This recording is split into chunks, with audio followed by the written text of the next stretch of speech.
ഇക്ക ഈ ഞാൻ പറഞ്ഞു കേട്ടിട്ടുള്ളൊരു കഥയാണ്. ഒരു കാലത്ത് അവതരിപ്പിച്ചൊരു നാടകം, എഴുതിയ നാടകം ചുവന്ന മണ്ണ്. ഈ നാടകം അവതരിപ്പിക്കാൻ അന്നത്തെ കാലത്ത് വളരെയേറെ കഷ്ടപ്പെടുക, അതിന്റെ പിന്നിൽ കുറെ ത്യാഗങ്ങൾ അനുഭവിച്ച കഥകൾ ഞാൻ കേട്ടിട്ടുണ്ട്. എന്തായിരുന്നു ഈ ചുവന്ന മണ്ണിന്റെ പിന്നിൽ?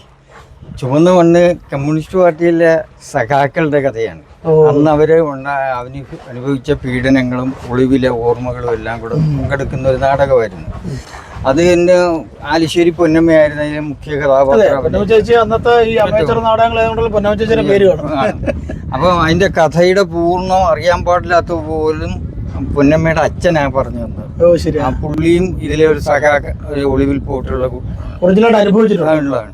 അങ്ങനെ നാടകം അവതരിപ്പിക്കാൻ റിഹേഴ്സലൊക്കെ ഇട്ട് കഴിഞ്ഞപ്പോൾ അടിയന്തരാവസ്ഥ പ്രഖ്യാപിച്ചു. അപ്പോൾ അന്ന് ഉരുട്ടുന്ന കാലമാണ്, പോലീസ് സ്റ്റേഷനിലുള്ള പീഡനങ്ങളും ഒക്കെ. എനിക്കൊരു ഭയം ഉണ്ടായി.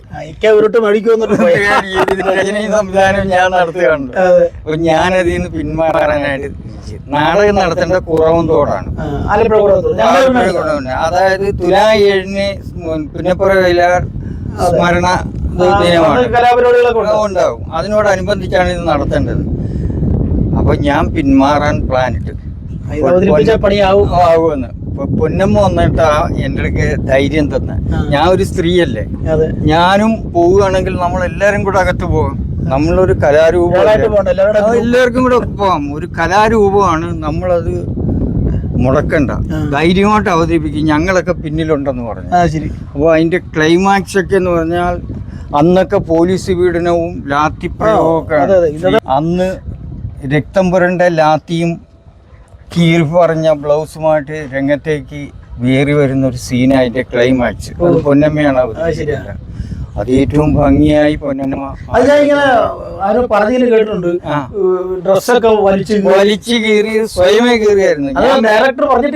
ഡയറക്ടറിന്റെ ഭാവനയിലുണ്ടായിരുന്നു. അപ്പൊ പറഞ്ഞു മാഷ് ഒന്നും ചെയ്യണ്ട, ആ സീൻ എനിക്ക് മനസ്സിൽ കിട്ടിയിട്ടുണ്ട്, ഞാൻ പൊന്നമ്മ പറഞ്ഞു. ഞാൻ ഗ്രീൻ റൂമിൽ നിന്ന് പുറത്തിറങ്ങി കൊടുത്തു. ആ ടൈം ആയപ്പോൾ ബ്ലഡൊക്കെ റെഡിയാക്കി വെച്ചിരുന്നു. ബ്ലഡൊക്കെ ഒഴുകി കീറിയ ബ്ലൗസുമായിട്ട് പോലീസ് സ്റ്റേഷനിലേക്ക് വലിയൊരു പ്രശ്നം കഴിഞ്ഞ് ഓടി വരുന്ന ആ സിറ്റുവേഷൻ അത് മറക്കാനൊക്കത്തില്ല. രക്തം പുരണ്ട ലാത്തി എടുത്ത് SIയുടെ നേരെ വലിച്ചെറിഞ്ഞിട്ട് പറയുന്ന കുറെ ഡയലോഗുകളുണ്ട്. അത് പൊന്നമ്മയല്ലാതെ വേറെ ആർക്കും അഭിനയിക്കാനൊക്കത്തില്ല. ആ കാലഘട്ടത്തിൽ നാടകം ആളുകളെല്ലാം സൈലന്റ് ആയിട്ടിരുന്ന് കണ്ട് അടുത്ത ഓഫറും വന്നു.